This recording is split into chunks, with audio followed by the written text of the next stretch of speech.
નમસ્કાર મિત્રો, આપણે સ્ટાન્ડર્ડ 8 ઇંગ્લિશ વિષયમાં બ્રિજ કોર્સ ભણી રહ્યા છીએ. તો તમારે પુસ્તકમાં નથી જોવાનું, પણ જે આ બ્રિજ કોર્સ છે એ સીધો વિડીયોમાંથી જોવાનો છે. તો જોઈએ આગળ શું એક્ટિવિટી છે તે. તો અહીંયા એક એક્ટિવિટી છે, એમાં લખ્યું છે નીચે નમ્રતા જે વિદ્યાર્થીની છે અને જયેશભાઈ જે શિક્ષક છે એમની એક દિવસના કાર્યોની માહિતી આપી છે, તે વાંચવાની છે. ડેટ છે 14/11/2019, થર્સડે. નમ્રતા જયેશભાઈ. તો નમ્રતાની વાત છે, પાર્ટિસિપેટેડ ઇન અ ચિલ્ડ્રન ફેર. બાળમેળો હોય એમાં એને ભાગ લીધો હતો. સામે જયેશભાઈ છે ઓર્ગેનાઇઝડ ચિલ્ડ્રન ફેર, એમણે આ બાળમેળાનું આયોજન કર્યું હતું. મેડ બુંદીના લડ્ડુ, નમ્રતાએ બુંદીના લાડુ બનાવ્યા હતા. ડિસ્ટ્રીબ્યુટેડ સ્વીટ્સ, જયેશભાઈ છે મીઠાઈ વહેંચી હતી. ડેકોરેટેડ ક્લાસરૂમ, નમ્રતાએ ક્લાસરૂમ શણગાર્યો હતો. Jayeshbhai gave prize to the best classroom, એમને છે જે બેસ્ટ રૂમ છે એને પ્રાઇઝ આપ્યું હતું. નમ્રતા વોન કુકિંગ કોમ્પિટિશન, કુકિંગ કોમ્પિટિશનમાં જીતી હતી. જ્યારે જયેશભાઈ કોંગ્રેચ્યુલેટેડ નમ્રતાને અભિનંદન આપ્યા હતા. એના પરથી અહીંયા આપણને આપ્યું છે ઉદાહરણ મુજબ ખાલી જગ્યા પૂર્ણ કરો. આપણે 7મામાં શીખ્યા છીએ એ જ છે કે ભૂતકાળનું સેન્ટેન્સ હોય તો એનો પ્રશ્નાર્થ વાક્ય ડીડનો ઉપયોગ કરીને કેવી રીતે બનાવી શકાય, એ પ્રકારની અહીંયા એક્ટિવિટી છે. જોઈએ એક્ઝામ્પલ છે, Namrata participated in a children fair. તો એના પરથી ક્વેશ્ચન બનાવ્યો છે, did Namrata participate in a children fair. તો અહીંયા ઉપર શું હતો? ભૂતકાળનું રૂપ પાર્ટિસિપેટેડ, ક્રિયાપદનું ભૂતકાળનું રૂપ હતું. તો એની બદલે નીચે જ્યારે પ્રશ્ન બન્યો ત્યારે સહાયકારક ક્રિયાપદમાં ડીડ આવ્યો, જ્યારે ભૂતકાળનો શબ્દ, ત્યારે શું થઈ ગયું? ક્રિયાપદનું મૂળ રૂપ પાર્ટિસિપેટ થઈ ગયું. તો યસ શી ડીડ ટૂંકમાં એનો જવાબ છે. તો એ જ પ્રમાણે સામે જે પાર્ટિસિપેટેડ વર્ડ હતો એમાંથી ડીડ અને પાર્ટિસિપેટ એવા બે શબ્દો છૂટા પડ્યા, તે આપણને બતાવ્યું છે અને આપ્યું છે હવે ખાલી જગ્યા પૂરો. તો જોઈએ ફર્સ્ટ સેન્ટેન્સ છે, જયેશભાઈ ડિસ્ટ્રીબ્યુટેડ સ્વીટ્સ. તો અહીંયા ક્વેશ્ચન બનાવવા માટેમાં ખાલી જગ્યા આપી છે. ખાલી જગ્યા નમ્રતા ડિસ્ટ્રીબ્યુટ સ્વીટ્સ. તો શું આવશે? Did Namrata distribute sweets? No she didn't, કારણ કે સ્વીટ્સ ડિસ્ટ્રીબ્યુટ કોને કરી હતી? જયેશભાઈએ. તો નકારમાં એનો જવાબ છે. સેકન્ડ સેન્ટેન્સ, નમ્રતા ખાલી જગ્યા બુંદીના લાડુ. તો શું આવશે અહીંયા સેન્ટેન્સમાં? નીચે છે સી મેક, તો મેકનું ભૂતકાળનું રૂપ આવશે. નમ્રતા મેડ બુંદીના લાડુ, અને નીચે પ્રશ્ન બનશે ડીડ શી મેક બુંદીના લાડુ. તો યસ શી ડીડ, હા તેને બનાવ્યા હતા. Third sentence, Jayeshbhai organised children fair in the school. તો જયેશભાઈએ ચિલ્ડ્રન ફેરની સ્કૂલમાં જે બાળમેળો હતો એનું ઓર્ગેનાઇઝેશન કર્યું હતું. તો ડીડ નમ્રતા ઓર્ગેનાઇઝ ચિલ્ડ્રન ફેર? શું નમ્રતાએ ચિલ્ડ્રન ફેર ઓર્ગેનાઇઝ કર્યો હતો? તો શું આવશે જવાબ? નો શી ડીડન્ટ. તો આ પ્રમાણે આપણે આના જવાબ આપી શકીએ. જોઈએ આગળ. Fourth sentence is Namrata decorated her class. નમ્રતાએ એના ક્લાસને શણગાર્યો હતો. તો શું નમ્રતાએ શણગાર્યો હતો? તો યસ. તો આપણે એના પરથી પ્રશ્ન શું બનાવી શકીએ? Did Namrata decorate her class? Yes she did. અહીંયા જે ડેકોરેટેડ શબ્દ છે એના પરથી ડીડ અને ડેકોરેટ એવા બે શબ્દો છૂટા પડે. ફિફ્થ છે, Jayeshbhai gave prize to the best class. જયેશભાઈએ સૌથી શ્રેષ્ઠ વર્ગને પ્રાઇઝ આપી હતી. તો did Jayeshbhai give prize to the best class? તો yes yes he did. Sixth છે last, Namrata won the cooking competition. Namrata છે કુકિંગ કોમ્પિટિશન જીતી હતી. તો પ્રશ્ન બનાવીએ, did Jayeshbhai win the cooking competition? No he didn't. Jayeshbhai નહોતા જીત્યા, નમ્રતા જીતી હતી. તો નો હી ડીડન્ટ. એ પ્રમાણે એનો જવાબ આવે. આ તમારે નોટમાં નથી લખવાનું. એક્ટિવિટી 5માં છે, અહીં બે ફકરા ભેગા થઈ ગયા છે.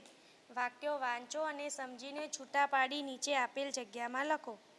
અહીંયા એક દિવાળી અને ઇન્ડિપેન્ડન્સ ડે એટલે કે સ્વાતંત્રતા દિવસ.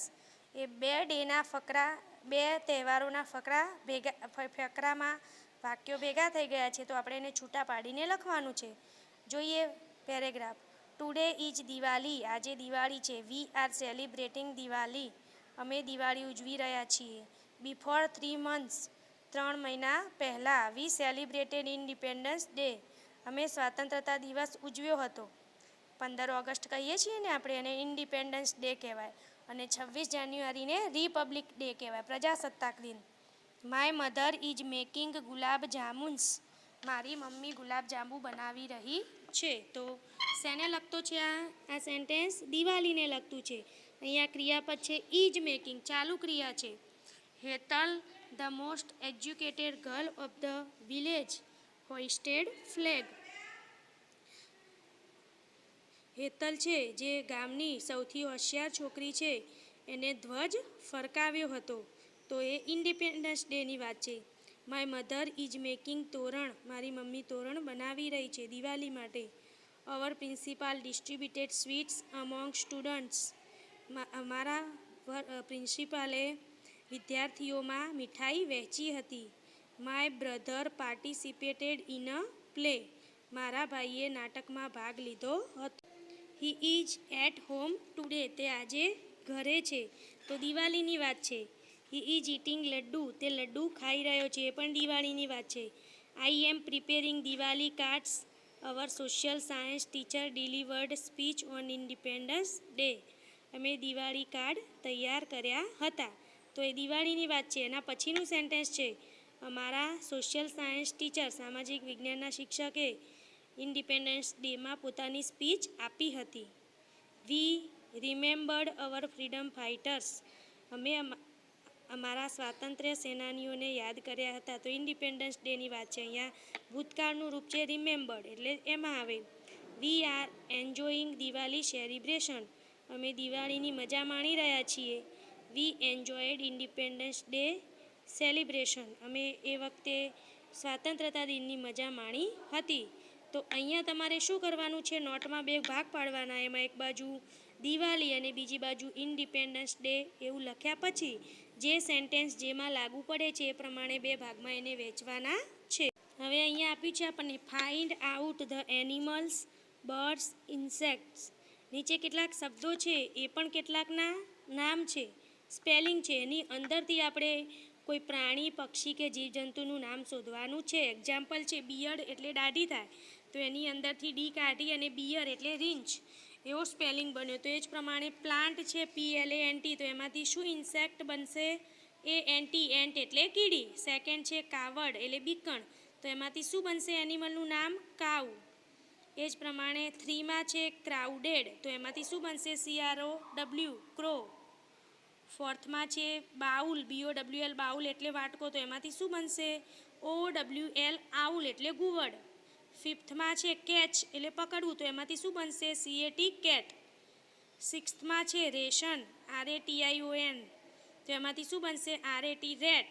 7થમાં છે બેચ, તો એમાંથી બનશે BAT બેટ એટલે ચામાચીડિયું. 8માં છે પીકોક, તો પીકોકમાંથી શું બનશે? COCK કોક એટલે કૂકડો. તો એ પ્રમાણે તમારે આ નામ બનાવી અને નોટમાં લખવાના. એના પછી યુનિટ 3 આપ્યો છે, જેનું નામ છે હાઉ મેની. એમાં એક્ટિવિટી 1 છે રીડ ધ પેસેજ, પેરેગ્રાફ વાંચો અને એના આધારે પછી બીજી કેટલીક પ્રવૃત્તિઓ આપી છે તે આપણે કરવાની છે. A boy was sitting at his table near the window, એક બાળક બારીની નજીક એના ટેબલ પર બેઠો હતો. He was doing his homework, તે પોતાનું હોમવર્ક કરી રહ્યો હતો. હિઝ મધર આસ્ક્ડ, એની મમ્મીએ પૂછ્યું, did you take your breakfast, શું તે તારો નાસ્તો લીધો? ધ બોય સેઇડ, બાળકે કહ્યું, નો, ના. Mother called him and served his breakfast, મમ્મીએ એને બોલાવ્યો અને એને નાસ્તો આપ્યો. He was about to start his breakfast, જેવો તે પોતાનો નાસ્તો શરૂ કરે છે. Then a beggar came to the door, he said, please give me something to eat, કે તરત જ એના દરવાજે એક ભિખારી આવીને ઊભો રહે છે અને કહે છે, please give me something to eat, મહેરબાની કરીને મને કંઈક ખાવાનું આપો. The boy looked at the beggar. એ બાળક છે એ ભિખારી સામે જુએ છે. He looked really very poor and hungry. અને બાળકને આ ભિખારી છે ખરેખર ખૂબ ગરીબ, પુઅર એટલે ગરીબ અને હંગ્રી એટલે ભૂખ્યો, ગરીબ અને ભૂખ્યો લાગતો હતો. હી gave his breakfast two the beggar. આ બાળક છે એ પોતાનો નાસ્તો ભિખારીને આપી દીધો. The beggar was very happy. અને નાસ્તો લઈ અને આ ભિખારી છે ખૂબ ખુશ થાય છે, તે ખૂબ ખુશ થયો. This boy was later known as Netaji Subhashchandra Bose. અને આ બાળક છે પાછળથી નેતાજી સુભાષચંદ્ર બોઝ તરીકે ઓળખાય છે. જાણો છો ને તમે બધા સુભાષચંદ્ર બોઝને ઓળખો છો ને? તો આ રહ્યા સુભાષચંદ્ર બોઝ. હવે એના પરથી આપણને એક્ટિવિટી આપી છે કે strike out the wrong word and rewrite the sentence. અહીંયા સેન્ટેન્સ આપ્યા છે, એમાં 2 વર્ડ્સ આપ્યા છે. એમાંથી જે રોંગ વર્ડ છે, ખોટો શબ્દ, એને આપણે ચેકવાનો છે. જોઈએ first sentence. A boy was standing or sitting at his table. બાળક છે પોતાના ટેબલ પર બેઠો હતો કે ઊભો હતો? તો આપણે પેરેગ્રાફમાં જોયું. સેકન્ડ, એમાંથી તમારે જે ખોટો છે એને જાતે પેરેગ્રાફ વાંચ્યા પછી ચેકવાનો છે. હિઝ મધર ગેવ હિમ બ્રેકફાસ્ટ ઓર લંચ. એની માતાએ એને બ્રેકફાસ્ટ એટલે નાસ્તો આપ્યો કે લંચ આપ્યું એટલે બપોરનું ભોજન આપ્યું. Third, a poor or rich man came to the door. દરવાજા આગળ પુઅર મેન આવ્યો હતો એટલે કે ગરીબ માણસ, કે રીચ એટલે ધનવાન માણસ. Fourth, the beggar was sad or contented. Sad એટલે દુઃખી, ભિખારી દુઃખી થયો કે કન્ટેન્ટેડ એટલે સંતુષ્ટ થયો. Last, the boy was then or later known as Netaji. એ બાળક છે એ પાછળથી નેતાજી તરીકે ઓળખાયા કે પહેલેથી ઓળખાતા હતા? તો આ સેન્ટેન્સ લખી એના જવાબો તમારે નોટમાં લખવાના. એના પછી છે સિલેક્ટ ધ રાઇટ આન્સર. સાચો જવાબ સિલેક્ટ કરો. ફર્સ્ટ છે where was the boy sitting. બાળક ક્યાં બેઠો હતો? ઓપ્શન છે near the window, on the table, far from the window, near the door. તો સાચો જવાબ શોધી અને પ્રશ્ન લખીને નીચે તમારે જવાબ લખવાનો. એ જ રીતે સેકન્ડ ક્વેશ્ચન છે હુ સર્વડ ધ બ્રેકફાસ્ટ. નાસ્તો કોણે સર્વ કર્યો? His father, his mother, beggar, Netaji. Third છે હુ આસ્કડ ફોર ફૂડ. ખાવા માટે કોણે પૂછ્યું હતું? તો એમાં પણ ઓપ્શન છે boy, mother, beggar, rich man. Fourth છે who gave food to beggar. ભિખારીને કોણે ખાવાનું આપ્યું? તો શું આવશે? મધર, નેતાજી, ફાધર યા અ ગર્લ. લાસ્ટ છે સિનોનિમ્સ એટલે સમાનાર્થી ઓફ પુઅર. પુઅર એટલે ગરીબ, તો એનો સમાનાર્થી શબ્દ નીચે ઓપ્શન આપ્યા છે. રીચ એટલે પૈસાદાર થાય, વેલ્ધી એટલે પણ પૈસાદાર થાય, એંગ્રી એટલે ગુસ્સે થાય, અને બેગરલી તો અહીંયા આવશે બેગરલી. તો આ પ્રશ્નો એના જવાબો સાથે તમારે નોટમાં લખવાના. એક્ટિવિટી 2 આપી છે read the example and make questions. ઉદાહરણ વાંચો અને પ્રશ્નો બનાવો. અહીંયા હું એટલે કોણ, વોટ એટલે શું, વેન એટલે ક્યારે, અને વેર એટલે ક્યાં. જે આપણે શીખ્યા છીએ કે કોઈ વ્યક્તિ વિશે પ્રશ્ન પૂછવો હોય તો હુ વડે પૂછી શકાય. વોટ કોઈ વસ્તુ વિશે જાણવું હોય કે શું ખરીદ્યું તો એના માટે વોટ વડે પ્રશ્ન પૂછી શકાય. વેન સમય જાણવો હોય તો ક્યારે, અને સ્થળ જાણવું હોય તો WHERE વેર એટલે ક્યાં, એના વડે પ્રશ્ન પૂછી શકાય. એક્ઝામ્પલ છે ભીમ બોટ સમ સ્મોલ લડ્ડુઝ. ભીમે નાના લડ્ડુ ખરીદ્યા હતા. તો હુ બોટ સમ સ્મોલ લડ્ડુઝ. કોણે ખરીદ્યા હતા? તો હુ વડે પ્રશ્ન પૂછીએ ત્યારે વ્યક્તિનું નામ જતું રહે, તો અહીંયાથી ભીમ શબ્દ નીકળી ગયો. હુ બોટ સમ લડ્ડુઝ. એ જ પ્રમાણે ફર્સ્ટ ક્વેશ્ચન છે શિવા રોડ અ બાઇસિકલ. શિવાએ સાયકલ ચલાવી હતી. તો કોણે સાયકલ ચલાવી હતી? શિવાએ. તો અહીંયા પણ પ્રશ્ન શું પૂછાશે? Who rode a bicycle. Second sentence છે a boy gave food to beggar. બાળકે ભિખારીને ખાવાનું આપ્યું હતું. તો who gave food to the beggar. તો અહીંયા અ બોય નીકળી અને હુ વડે પ્રશ્ન આપ્યો છે, હુ શબ્દ આપ્યો છે, પણ એના પછી ક્રિયાપદનું જે રૂપ આપ્યું હોય તે મુકાય. તો અહીંયા ગેવ છે તો gave. Who gave food to the beggar. Example હવે વોટવાળું છે કે માશા કિલ્ડ 7 એન્ટ્સ. માશાએ 7 કીડીઓ મારી હતી. તો વોટ ડીડ માશા કિલ. માશાએ શું માર્યું હતું? તો એ જ પ્રમાણે ફર્સ્ટ છે the bear saw the dead ants. રીંછે મરેલી કીડીઓ જોઈ હતી. તો what did the bear see? રીંછે શું જોયું હતું? તો અહીંયા ઉપર ક્રિયાપદનું ભૂતકાળનું રૂપ સો છે, પણ જ્યારે વોટ વડે પ્રશ્ન પૂછીએ ત્યારે ડીડ અને સી શબ્દ થઈ જશે. એ જ રીતે સેકન્ડ સેન્ટેન્સ છે, ભીમ લાઇકડ લડ્ડુસ. ભીમને લડ્ડુ ગમતા હતા. What did Bhim like? અહીંયા ક્રિયાપદનું મૂળ રૂપ આવશે. એ જ રીતે એક નવું એક્ઝામ્પલ છે, વેર, WHERE, વેર એટલે ક્યાંવાળું, કે Gopal put jalebis in a dish. ગોપાલે જલેબી ડીશમાં મૂકી હતી. તો where did Gopal put jalebis? ગોપાલે જલેબી ક્યાં મૂકી હતી? તો એ પ્રમાણે અહીંયા ફર્સ્ટ સેન્ટેન્સ છે, Meena went to Junagadh. Where did Meena go? Meena ક્યાં ગઈ હતી? એના પછી સેકન્ડ છે, a boy hide behind the tree. બાળક ઝાડ પાછળ છુપાયો હતો. તો બાળક ક્યાં છુપાયું હતું? Where did a boy hide? HIDE મૂળ રૂપ આવશે અહીંયા. એ જ પ્રમાણે નવું છે, WHEN, વેન એટલે સમય જાણવા માટે. Meena went to Junagadh last Sunday. તો અહીંયા મીના ક્યારે જુનાગઢ ગઈ હતી? તો ગયા રવિવારે. તો જ્યારે વેન વડે પ્રશ્ન પૂછીએ ત્યારે લાસ્ટ સન્ડે કે સમય નીકળી જાય તો એ પ્રશ્ન બનાવ્યો છે, when did Meena go to Junagadh? એના પરથી સેન્ટેન્સ આપ્યું છે first, Motu celebrated his birthday last night. મોટુએ ગઈ રાત્રિએ એનો જન્મદિવસ ઉજવ્યો હતો. તો when did Motu celebrate his birthday? ક્યારે એનો જન્મદિવસ ઉજવ્યો હતો? Second, Gattu ate jalebis on Thursday. ગટ્ટુએ મંગળવારે જલેબી ખાધી હતી. ક્યારે ખાધી હતી એવો પ્રશ્ન બનાવવાનો છે.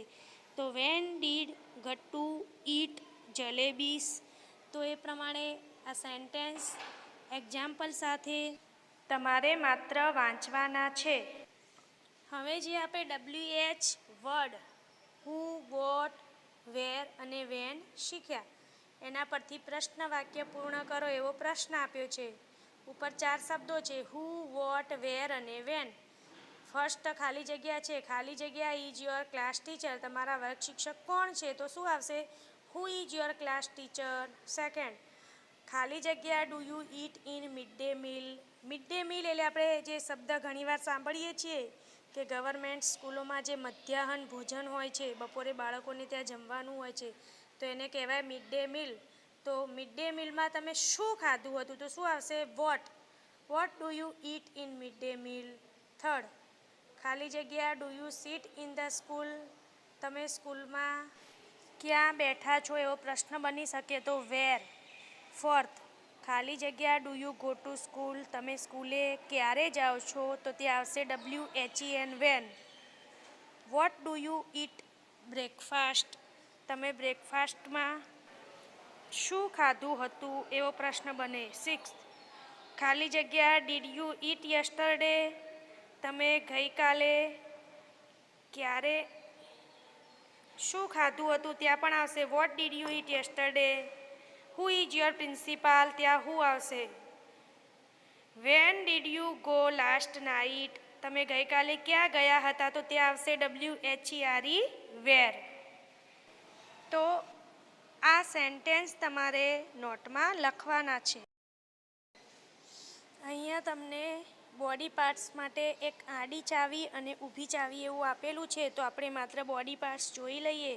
ફર્સ્ટમાં છે આર્મ એટલે હાથ, સામે સેકન્ડમાં છે માઉથ, આ બાજુ થર્ડમાં છે ફૂટ એટલે પગ, આ બાજુ થર્ડમાં છે ફિંગર આંગળી, અહીંયા ફોર્થમાં દેખાય છે HAIR હેર, અહીંયા ફિફ્થમાં ટીથ દાંત દેખાય છે, અહીંયા એની નીચે 6 છે એમાં ફેસ છે, 7માં આઈ છે, 8માં હેન્ડ છે, એની સામે 9માં નોઝ છે અને 10માં ઇયર છે. આ માત્ર સમજવાનું છે, લખવાનું નથી. આજે બસ આટલું જ. નમસ્કાર.